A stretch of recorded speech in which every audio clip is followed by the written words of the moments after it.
निम बिलाइया गोखा आरो गोबां सावस्रि मुलाम्फाफोरनि थाखाय मिथिजायो। निम बिलाइया गोदो गोदायनिफ्रायनो दोरोङारि मुलियाव बाहायजाबोदों। निम बिलाइयाव एन्टिबेक्टेरियेल, एन्टिभाइरेल, एन्टिफांगल आरो एन्टि इनफ्लेमेटरि गुनफोरनि थाखाय मिथिजायो।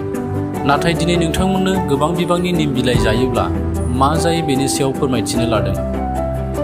गोबां बिबांनि निम जायोब्ला सावस्रियाव मा गाज्रि गोहोम गोग्लैयो बेनि सायाव दिनै नोंथांमोननो फोरमायथिगोन।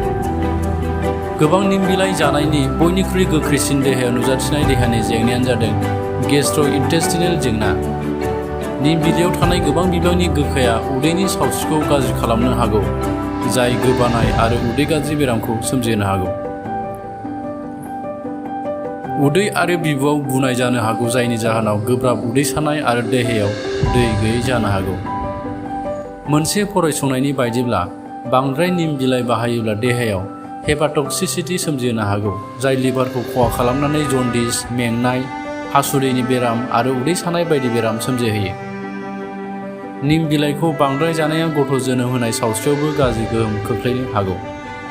माखासे फरायसंनायफोरनि बादिब्ला निमआव स्पार्मिसिडियेल गुनफोर थायो, जाय हौवाफोरनि गथ' जोनोम जाहोनायनि अनजिमा आरो खारथाइखौ बाङाइ खालामनानै हौवाफोरनि गथ' जोनोम होनाय गुनाव गोहोम खोख्लैनो हागौ। गुबुन फारसेथिं आइजोफोरनि देहायाव निमनि गोबां बाहायनाया मेनस्ट्रुएलआव जेंना सोमजिहोनो गोर्बोबती जानायाव हेंथा होनो हागौ। बेनिखायनो जायफोर आइजोफ्रा गोर्बोबती जानो नाजादों बैफोर आइजोफ्रा निम बिलाइखौ बांद्राय जानायनिफ्राय गोजानाव थानाया मोजां।